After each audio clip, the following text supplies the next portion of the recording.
Welcome back, everybody. Welcome back to another update video. Today's an update on the progress of my new fish tank. So I hope you guys are all doing well and having good luck with your gardening out there and your projects. So without further ado, I'll show you guys what I'm talking about. So last week I did an install video on this 100-gallon container here. And yes, I do have another one. I got that today. So I'll be adding this. I think my final plan, or my thoughts anyways, are to have 5 of these total. But anyways, I'll show you guys how the fish are doing inside. Let me turn the air pump off, or open up the valve over here anyways to release the pressure. That way we can see the fish in there. And I added a thermometer to the inside of the lid here so I can monitor the temperature, which doesn't really do me any good right now, but that'll be for the future so that I can finish a comparison for the summertime, because last year the water temperature got up to 100. So let's check out the fish. So I have 52 fish down there. Obviously there's 2 really big guys down there. I've had those for a couple years, and then I added 50 little babies today. They'll probably wind up food for the big fish, but that's okay, I don't really care. Their only purpose is to poop in the water and create ammonia for me. And it looks like they're doing alright. You can see they're all swimming with the current, so 90% of the fish are pointed clockwise. As you can see, because the inlet pipe is right there. Actually, there's a really low flow on it right this minute, but that's alright. I'm having issues equalizing this tank versus that one, but once I match them all up, that'll be easy to fix.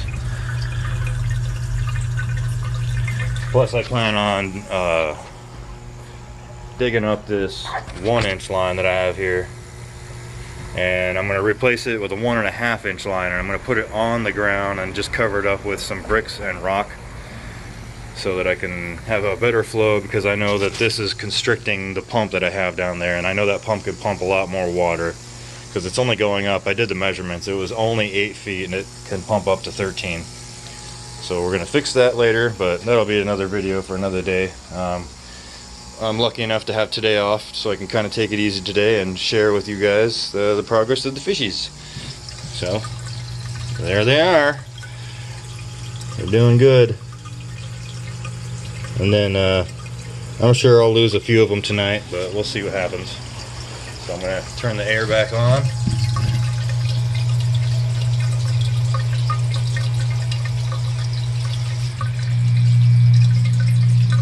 And there we go. Tons of airflow. Lots of oxygen for the fish down there. So we just pop this back in. Typically what I do with the thermometer is it fits right in there, so that way it doesn't get all tangled up around the outlet pipe or the lines going down to the bottom for the air stones. And if you did notice, the air lines that I have right here are attached to the solid lifting overflow, so that way the fish can swim around in there no problem. They're not running into the cords and cables and all that kind of stuff. There's the base on it. I'm going to do this the same thing with the rest of them too. I'm going to put down these blocks and then a chunk of foam on top. That way as the tank settles and everything, it's really there's no pressure on the tank, and you know, it should last me a little while, last me a few years. Hoping to get a couple years out of these. And I had 0 leaks here with this bulkhead fitting, so the one it came with. This tank, however, didn't come with the plug, and the guy at the place I purchased them from, you know, we couldn't find any, so hopefully they'll have some next time I go there. But for now, I'm just going to go to the hardware store and pick up one for this guy. See, I took the whole thing out so I could take it into another store and match up the threads, because I wasn't familiar with the size, and it's 1 1/4, if you guys are wondering. So if you get a hold of one of these 100-gallon tanks like this, and it has the bulkhead fitting at the bottom, this is 1 1/4 inch. So that's not something I'm familiar with, because normally I use a 1.5 inch, a 1 inch, a 3/4 inch, or a 1/2 inch, and then 1 1/4 is in between there that I never used. But I don't have any leaks up here anywhere either. Everything's fine, nice and dry. And then I guess while I got you guys on here, we can look at some corn. I've got my crack key corn planted out, and the way I did this was I dumped all the containers out and I remixed them with cocoa coir, so it's a little bit of older cocoa coir and some perlite and stuff mixed together. So I mixed that up in a barrel really good, a wheel barrel, and I got it wet, and I filled up each container one at a time with the wet mixture. And then once I put them all in there and I got all the seeds planted, I have a sheet of plastic. It's a piece of plexiglass that fits over the top of this, and it covers the entire area. So it helped keep in the moisture so that these didn't all dry out before the seeds had a chance to germinate. So once I came out and I noticed that all of them had germinated, I went ahead and I pulled the plastic off. And actually I can see a couple that didn't germinate. There's one here,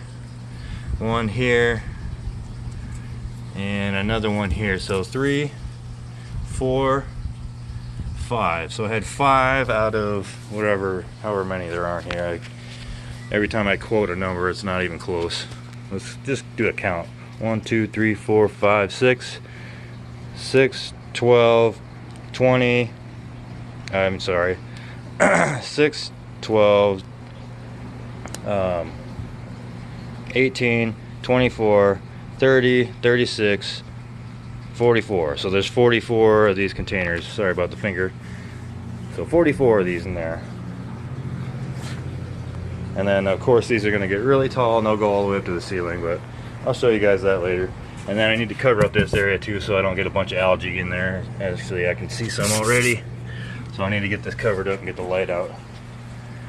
And then I'll show you guys what I did with one of my other containers that I had laying out here. There was the top half. And here's the piece of plexiglass I was speaking about. And I have that in here covering this stuff up. I've got potatoes, corn planted out here. So actually I just saw a corn sprout right there. And it looks like just the one so far. Looks like the dirt did dry out a little bit, so I need to get some more water in here. And then I have a potato and a planter over here. Here's a potato I just took from the kitchen, and I popped him in here towards the bottom and covered him up with soil, and he did sprout. So it looks like several, but it's actually just one potato. So all of these came from one spud that's down at the bottom. And I have a couple more that haven't sprouted yet over here. Here's some other plants that I've killed. I'm really good at killing plants. I think some of you guys out there know what I'm talking about, because stuff happens. And then I took all the fruit off of here. This thing was covered in fruit. I think I counted like 80 something peppers that I pulled off, and I chopped them all up. And then I have another one that's already grown back here. It's quite a bit larger than the last ones. And then my reaper, it's actually doing a lot better. I pulled off all the weird stuff at the bottom here. And I've got some other tomatoes here, a dead avocado. I'm pretty good at killing avocado trees too. This is a cutting. I think it's from the Big Zack, and it's got flowers on it, nice big flowers. And we've got our Big Zack here, and I have a weird looking fruit on here. Could be something to do with the nutrients or stress. Or I got the seed mixed up too. I'm really good at that. And we got some up here that are ripe. Don't mind the leaves, these are really old. I need to trim some of this stuff off. You can see here, these are really old leaves. They just kind of crumble up in your hand too. Anyways, I guess that's it for updates for today. Thank you guys for tuning in. If you have any questions or comments, post those down at the bottom. And remember to hit that like button, subscribe, and click the bell button if you're interested in following along. If you click the bell button, you'll get a notification each time I upload a new video. And then that way you can see what I'm up to, or what I'm messing up, or what's going really well and what's successful. So thank you guys for tuning in, and as always, keep building.